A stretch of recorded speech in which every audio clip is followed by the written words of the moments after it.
जय हिंद। आज के विषय में समझेगा वैयादों से भरा इस्लामिक धर्म मानने वाला एक छोटा सा देश पाकिस्तान इन दिनों भारतीय मुसलमानों को बहकाने की प्रयास में लगा हुआ है। यहाँ इस आर्टिकल के माध्यम से स्पष्ट होता देख रहे हो कि भारत के आंतरिक मामलों में दखल देते हुए इन्होंने यूएन में राम मंदिर मुद्दा उठा दिया है। क्या आखिर ये भोगना नहीं छोड़ेंगे भारत के खिलाफ? ये जानने वाली बात होगा। चाइना का यहाँ पे क्या भूमिका होगा? इसके अतिरिक्त यूएन का जो मुद्दा होगा क्या उस पर भारत को ध्यान देना चाहिए? ये कितना असरदायक होगा ये भी जानने वाली बात होगा। तो आओ स्टेप बाय स्टेप समझते हैं कि आखिर मामला कहां से क्या शुरू हुआ है।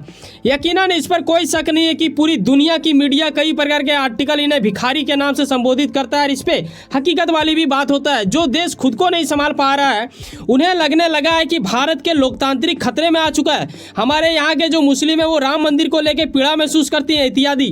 आखिर ऐसा इनके ओर से क्यों कहा जा रहा है? अगर लोकतंत्र हमारे यहाँ पे नहीं है तो फिर वोट सिस्टम क्या कर रही है?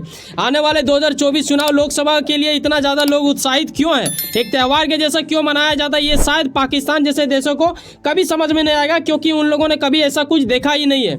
समझने वाली बात यहाँ पे ये है कि बीते दिनों आपने देखा होगा जब 22 जनवरी का हम बात करते हैं इतिहास रच देने योग्य माना जाता है इस तारीख को, और ये अनंत काल तक बोले जाएंगे पढ़े जाएंगे इतिहास में आपको देखने को मिलेगा। लेकिन ये वो दिन था जब आपने देखा कि कैलेंडर में कोई दिवाली नाम का पोस्टर नहीं छपा हुआ था, उसके बावजूद भी दिवाली सा महसूस हुआ। और यकीनन ये काफ़ी हद तक हमारे देश के इर्द गिर्द में रहने वाला इत्तू सा देश पाकिस्तान के हृदय के अत्यंत गहराई में एक अद्भुत चोट लगा है।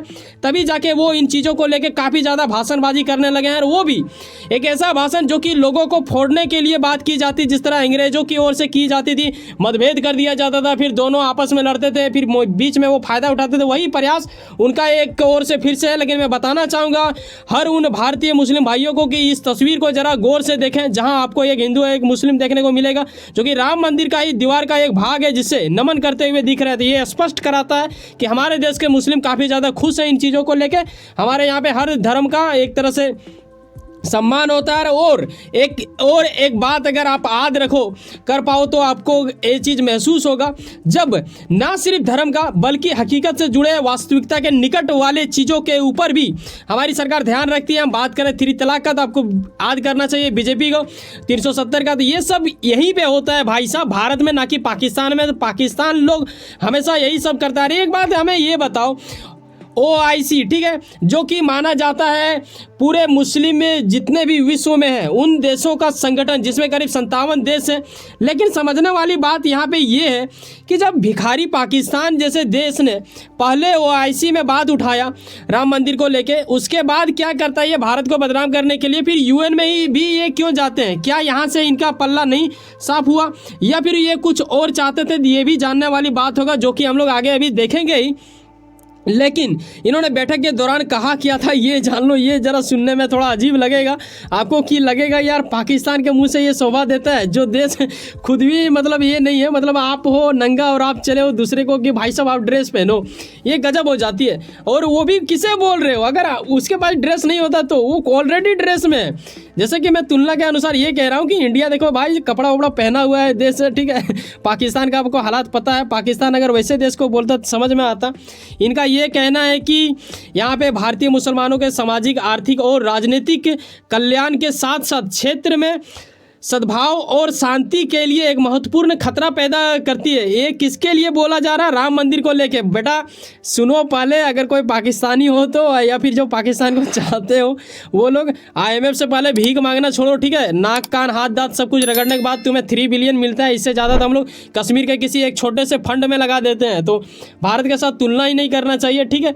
ये समझने वाली बात होता है। इसके अतिरिक्त आपको ये भी समझना पड़ेगा कि हमारे यहाँ पे ना सभी धर्म को सम्मान मिलता है और यहाँ सब लोग मिलजुल के रहते हैं। लेकिन वो बात अलग है कि आज तक हमारे देश में कभी भी ऐसा नहीं आया कि हमारी सरकार मतलब कमज़ोर पड़ गई हो और हमारे सेना उसके ऊपर टूट पड़ा हो और ऐसा कुछ हो गया हो। लेकिन पाकिस्तान में क्या होता है, कई बार सूत्रों के हवाले कई सारे आर्टिकल के माध्यम से हमें यह पता चलता है, यह स्पष्ट होता दिखता है कि वहाँ की जो आर्मी होती है वो वहाँ के सरकार को नियंत्रण करता है। अभी बीते कुछ ही महीना पहले आपने देखा होगा कि इमरान खान को कुत्तों की भांति घसीट के ले गया, जो कि वहाँ के पूर्व प्रधानमंत्री थे। तो ये वहाँ की कहानी है। एक बात हमेशा मैं पाकिस्तान के प्रति जब भी बनाता हूँ वीडियो तो बोलता हूँ कि हर देश का आर्मी होता है, ठीक है, लेकिन पाकिस्तान का आर्मी नहीं है। अब आपको सुन के मन में लगेगा कि सर ऐसा कैसे हो सकता है, ये जो आप तस्वीर दिखा रहे हो वहाँ आर्मी चीफ है ये।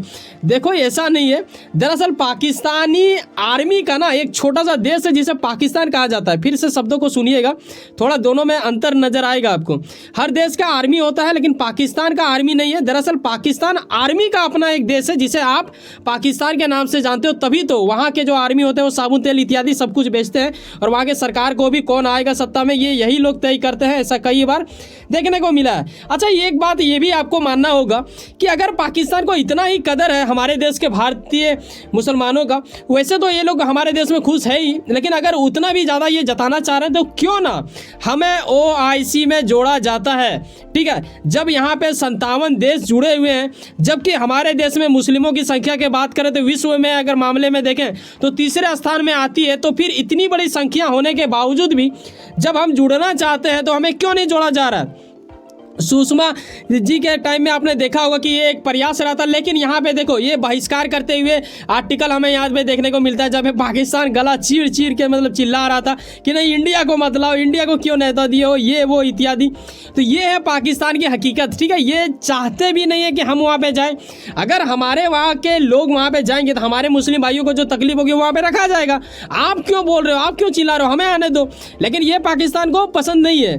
तो ये क्लियर हो जाता है, जो भी इस वीडियो को देख रहे हैं खास करके जो मुस्लिम भाई, तो उसे ये चीज़ समझना चाहिए कि ये लोग सिर्फ षड्यंत्र रच रहे हैं। इसके मोह माया बातों में ना आए, क्योंकि ये बिल्कुल मूर्खता वाली बात हो जाएगा। यकीनन मुझे उम्मीद है आपसे कि आप ऐसा नहीं समझोगे।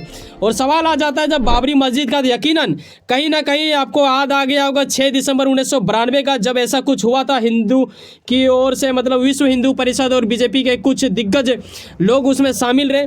जो कि होना था वो हुआ और एक अच्छा कार्य माना जाता है, माना ही जाएगा, क्योंकि वो ऐसा कुछ हुआ था तो करना ही पड़ेगा। 16वीं शताब्दी से हमारे पूर्वज झेल रहे थे। UN को भेजे गए पत्र में इन्होंने क्या लिखा ये जरा सा यहाँ पे देख लो। मुनीर अकरम ने लिखा है कि पाकिस्तान भारत के अयोध्या में जो हुआ बाबरी मस्जिद को जैसे यानी तोड़ा गया था, उस चीज़ को लेके इनका कहना है कि भाई साहब राम मंदिर का निर्माण का ना ये मतलब निंदा करते हैं। बेटा तेरे निंदा से किससे फ़र्क पड़ेगा यार, मुझे ये हंसी आ रहा है, मतलब क्यों चिल्ला रहे हो, गला सूख जाएगा तुम्हारा। दूसरा चीज़ पे ध्यान दो, क्या UN के पास यही काम रह गया है।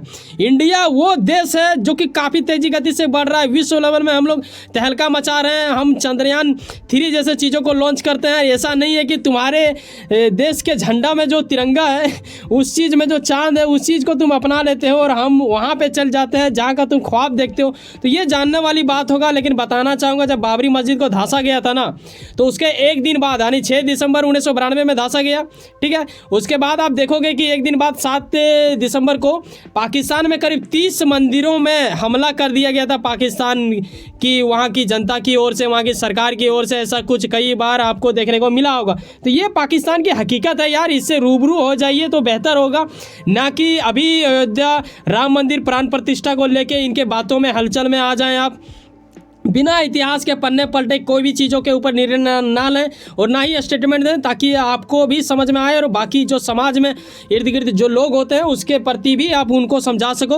और सवाल ये है कि ये पहली बार तो ऐसा नहीं है कि UN में ये कोई चीज़ को लेके भोग रहे हैं। इसके पहले भी आपने देखा होगा कि कश्मीर मुद्दे को लेकर ये आए दिन चिल्लाते रहते हैं। इंडिया को बदनाम करने के लिए हर वो प्रयास ये करता रहता है। एक चीज़ आपको समझना चाहिए बेटा, कुछ हो या ना हो, ठीक है, हमारे देश के रक्षा मंत्री इन लोग काफ़ी ज़्यादा इन दिनों चर्चा में आ चुका है। अभी बीते कुछ दिन पहले नहीं बेटा, कुछ महीना पहले हो चुका है। मैंने इसके ऊपर वीडियो भी बनाया था, मेरे चैनल में हिस्ट्री चेक करोगे तो आपको मिल जाएगा। और हमारे देश के गृह मंत्री की ओर से भी ऐसा कुछ बोला गया है, POK के लिए तैयार हो जाओ, ठीक है। बहुत जल्द ऐसा वार की स्थिति देखने को मिल सकता है।